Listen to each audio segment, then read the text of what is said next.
Ladies and gentlemen, welcome to another NuubCast. This is Blomus, bringing to you a very slightly laggy cast. Let me tell you what's happening here.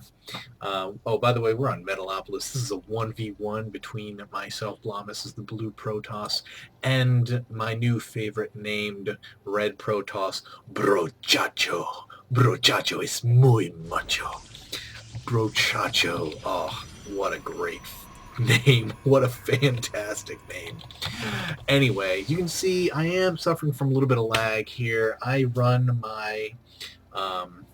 fraps. I save to a secondary hard drive that is attached via USB, a media drive, but that media drive also serves the rest of my house with media. So if someone else is watching something off of the media drive and I am trying to save something to the media drive, such as this large fraps file, I do experience a slight amount of lag. It doesn't appear to be too distracting or disrupting in this particular cast, so if you even notice it, maybe you don't even notice it. I notice it slightly.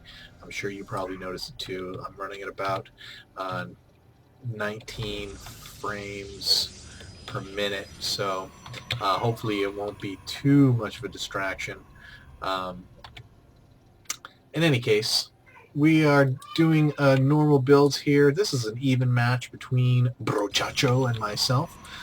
He's got 2 gates down, no gas as of yet. 11 probes. I have 13, 14 probes. Hey, why am I telling you? Let's look at the units tab. I'm ahead by 2 probes. They'll be on gas yet, but it will be shortly. Getting that cyber core down as opposed to going 2 gates. He's going 2 gates. Perhaps we're going to see some early zealots or some early aggression from Brochacho. But I sure hope not. Getting first few guys into gas, always a good sign, and still slightly ahead by a couple of probes. Let's look at the production tab. We're both making zealots. I've got my cyber core finishing, and he's just getting his first gas over here, and I'm scouting him out and seeing what he's got. That zealot is not going to let me get out, so I'm going to try and hide, but Brochacho will have none of it, and he's going to seek out my probe as I am chasing his probe out of my base with this zealot. He's going to try and do the same. I'm not even really paying attention to this. What'll happen if he completely forgets that I'm there and doesn't come and find me, then at some point I would put a pylon back here and warp guys in to harass, but he noticed me, and I'm just basically going to give up the probe because I know I can't get out of his base because he's blocked off with that zealot. So I'm basically giving it up. I juke him around, try and juke him in this fog a little bit, but that doesn't really work. So I got my second gateway warping in, getting that warp gate tech. He's just now getting his cyber core. And let's see, what are we doing? How are we doing with units? He has 3 zealots, I have 2, so I'm not very far behind. Going that cyber gate, that cyber core before my second gate didn't seem to hamper me. I've got a 3rd gateway going down, and now a robotics facility. As you know, that is my favorite build. 2-gate robo, so much fun. I love Immortals. I think they are one of the best units in the game. Obviously, one of the better ground units in the game. They do great against higher tier, obviously very vulnerable to Zerglings, very vulnerable to Marines, the lower level non-armored units, light units, Hellions perhaps. But man, can they put a whooping on any kind of armored unit. Marauders, Stalkers, Colossus, any Terran mech units, tanks, Thors, they just dominate. And I love to use them because I think they're so good. And most PvPs and PvTs tend to be ground games. You know, when you go against Zerg and they bring in the Mutalisks, that's when Immortals basically have to go out the window.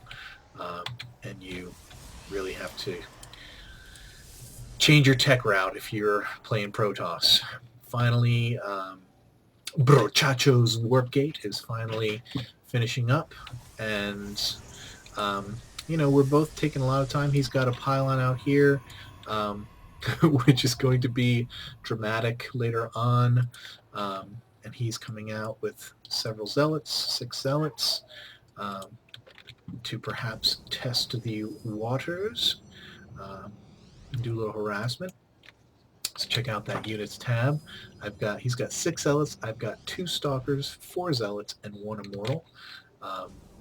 He's not moving out anytime soon. I'm going to move my guys down here for a better offensive positioning. Those zealots are not going to be running up into my base anytime soon. A second immortal out on the field. We'd love to see that, and another stalker coming out as well. So now we have almost equal amount of zealots. I've got 2 immortals and an equal amount of stalkers. So despite the different builds, you can see a fairly even amount of tier 1 units, although he now just doubled his stalker account. He's moved in. Oh, and I'm late to the battle again. I hate it when that happens. But as you can see here, his zealots come in. But look, I've got this immortal and these 4 stalkers focusing down. You can see I've right-clicked each one of these stalkers so that all of these guys focus fire. Nobody's got any upgrades, but I now warp in several more stalkers, and they are going to clean up this this battle. It's one of the advantages of having being at your home base. And again, right-clicking through, so all my guys will focus fire each one of these stalkers. They are not focus firing, and so they're not killing me as fast as I'm killing him, although my guys were weak, so he had the advantage in that battle. My stalkers are going to chase these guys down a little bit, but eventually they're going to break it off right about here and come on back home so that we can re-macro up and get big and fat again. We've got this loner probe out here doing nothing. Alright, starting up another immortal, spending that dough, pulling in another zealot, getting macroed up, and you know, this is actually, I'm going to speed this up a little bit here because it does, this is a time where we're both basically rebuilding our armies. You're going to see me get back up. Let's put that production tab up. He's got his Twilight Council down. I do not yet have any kind of upgrades. See another immortal coming out, and he immediately is researching Zealot Charge, which is one of my favorite things in the game. I think that a Charge Zealot, pound for pound, is right up there with some of the stronger. A 3/3 Charge Zealot might be even better than an Immortal. Maybe not a 3/3 Immortal, but an upgraded Zealots are very good. I want to spend some gas, so I'm going to warp in some of these sentries because my gas is getting high. I'm going to get this forge and start working on some upgrades, I think. And as my army moves out, I find this pylon, but again, remember, I don't find this pylon. Gonna come up.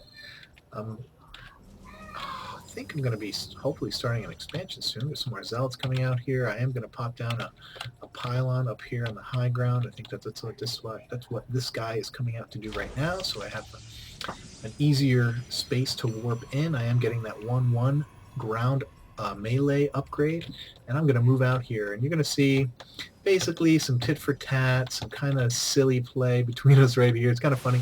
I send in the zealot to check it out. I move up. He throws down a force field to block his ramp, which actually works against him because I'm able to put some serious damage, and then he puts it at the top, which again works out him, and then these zealots come out, and I throw one down to keep those zealots from being able to run away, and he loses a few zealots. I use lose a few. Let's see. Units lost. Yeah, he's slightly behind on units lost. No big deal. And as you can see, our armies, 20 zealots to 6. Oh, this is where things get fun. Let me slow this down. We're back to even rate. We're both sitting outside each other's base, and he is using this pylon over here to warp in some zealots. He's got his charge done. I'm just throwing down a Twilight Council. And we're just sitting here, kind of a standoff, and warping a few more zealots for this army. I'm wondering if they're going to come out, so I'm going to space out these forces. I send up another zealot just to peek and see what he's got, and then he warps in these 10 zealots, and they're going to come in. I'm trying to get an expansion down, and they're going to come in. They're fully charged. They got their legs, no upgrades. They're going to come in immediately. I see this happen, and I say, uh-oh, I better do something. So I am charging the ramp because I know that I could be in big, big trouble if those zealots start taking out my guys. He puts up his guardian shields. I put up my guardian shields. The difference is I am 1-0 and he is 0-0. So I'm able to push him off of his ramp and move up here and begin to take out his forces. He moves his forces over in here into the corner and I warp in 3 zealots just to slow him down and block him off of my ramp from getting into my base so I can take over in here and really do some major damage. He sends in these zealots. Not a great idea sending in these units one at a time to fight. Eventually they all come in and they will all be dispatched by this amazing force. There's more zealots being warped in and being sent into this area. Now we have 16 zealots loose in my base and wreaking all sorts of havoc. And you know what? It's all going to come down to some well-placed pylons. We're going to clean up here. Let's look at the units lost tab. We're basically ahead. Look at our units. I am way ahead. He's got these 16 zealots, but they are doing all sorts of damage over here in my base. All of my probes are gone. All of my production buildings are gone. But now we're down to his last 2. But you saw my last cast. I said never to GG before your opponent, and here I do it. But the only reason why I do it is because this assimilator is at 72 hit points, and I have already scouted the entire map, and I'm convinced that he has no other buildings. And so trying to be good-mannered, and even though it's a base race and it's kind of lame, I want him to know that I thought it was a good game. So this is the reason why I GG here, because I think that it's over, and I don't want to leave the game without GGing. I'm not trying to be bad-mannered here, and that's the difference. I would never normally do that. And it's because I never, ever saw this pylon over here. So I GG. He immediately GGs as well. I'm like, game's not over. Well, where is he? I've already looked everywhere. Where is that stupid? And I know Protoss does it all the time. There's going to be buildings that you've not found. So instead of finishing me off and trying to finish my buildings, he comes out here to work on these pylons. I send guys back to my base, but and my observer finds this other pylon over here, so I break off these 4 units. They're going to go work on this pylon while my army finishes off these zealots.